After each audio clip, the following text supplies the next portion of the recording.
Olá! Hoje o nosso papo é sobre uma ferramenta, nossa, fundamental para a saúde da pessoa idosa, a avaliação geriátrica ampla, ou AGA, para facilitar. A gente vai descobrir por que ela é tão diferente, sabe, de uma consulta médica comum e como ela pode de verdade transformar o cuidado. Bom, o nosso caminho por aqui vai ser o seguinte. Primeiro, a gente vai entender por que uma consulta tradicional às vezes não dá conta do recado.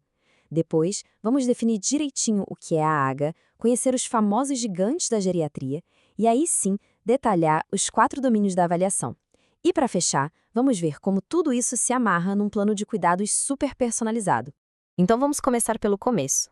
Por que será que aquele modelo de consulta médica que a gente conhece muitas vezes fica devendo quando o assunto é a saúde da pessoa idosa?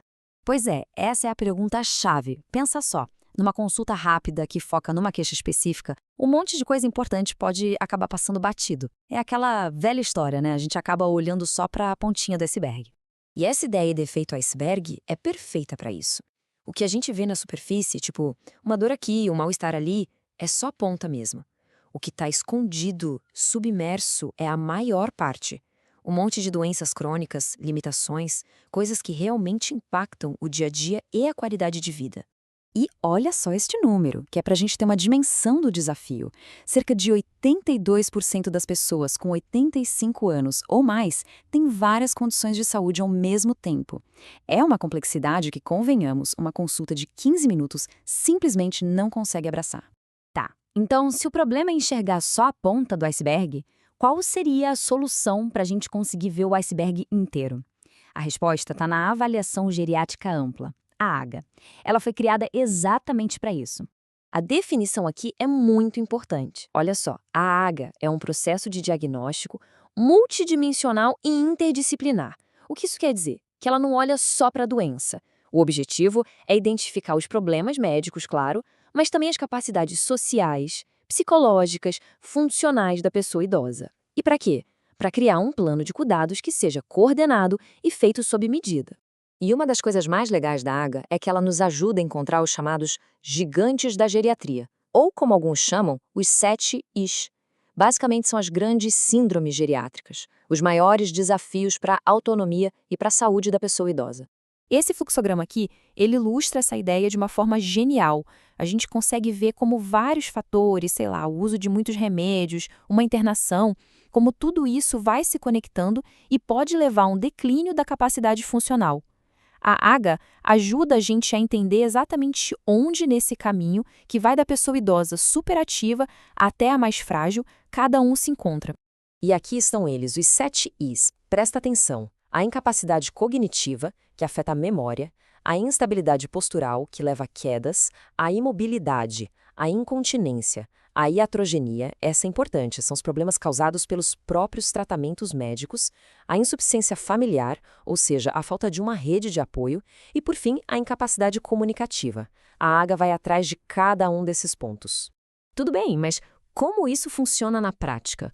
Como é que se faz uma AGA? Ela é toda estruturada em 4 grandes eixos, 4 domínios de avaliação. Esse esquema aqui nos dá o mapa da mina, digamos assim. A ASIA se divide nesses 4 domínios. O primeiro é a funcionalidade, o segundo, os sistemas funcionais, tipo cognição e mobilidade. O terceiro é a saúde física mesmo, de modo geral. E o quarto, os fatores contextuais, que é o ambiente, o apoio social. Agora a gente vai passar por cada um deles. O primeiro domínio, então, é a funcionalidade global. O que a gente quer saber aqui, basicamente, como está a capacidade da pessoa de fazer as tarefas do dia a dia. Para isso, se usam algumas ferramentas, como o índice de CATS para as atividades básicas, tipo tomar banho, se vestir, e a escala de Lawton para as atividades instrumentais, que já são um pouco mais complexas.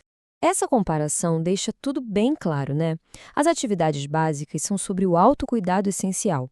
Já as instrumentais, bom, são elas que permitem que a pessoa viva de forma independente na comunidade, como usar o telefone, fazer compras, cuidar do próprio dinheiro. Perder a capacidade de fazer qualquer uma dessas coisas é um sinal de alerta muito importante. O segundo domínio mergulha nos sistemas que permitem a nossa interação com o mundo. A gente está falando aqui da cognição, memória, raciocínio, do humor e do comportamento, da mobilidade, que inclui o equilíbrio e risco de quedas, e da comunicação, avaliando visão, audição. São os verdadeiros pilares da independência. No terceiro domínio, a gente olha para a saúde física, mas com uma lupa, sabe? Olhando os detalhes.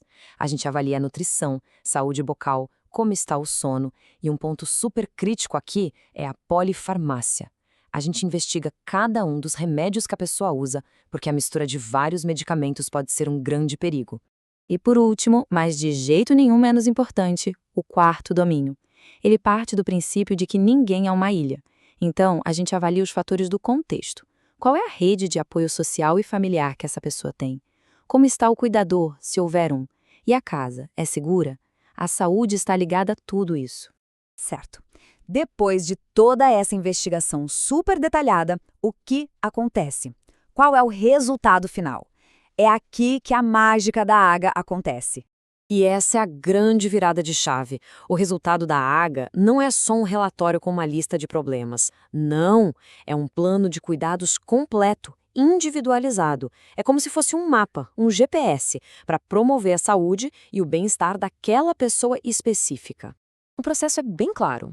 Primeiro, a gente identifica os problemas e também as qualidades, as potencialidades em todos os 4 domínios. Daí, uma equipe com vários profissionais diferentes cria um plano. O foco desse plano é sempre melhorar a qualidade de vida e manter a independência. E claro, não é algo estático. O acompanhamento é contínuo, para ir ajustando o plano sempre que precisar. E essa frase, ela resume de um jeito lindo a filosofia por trás da AGA: acrescentar anos à vida e vida aos anos vividos.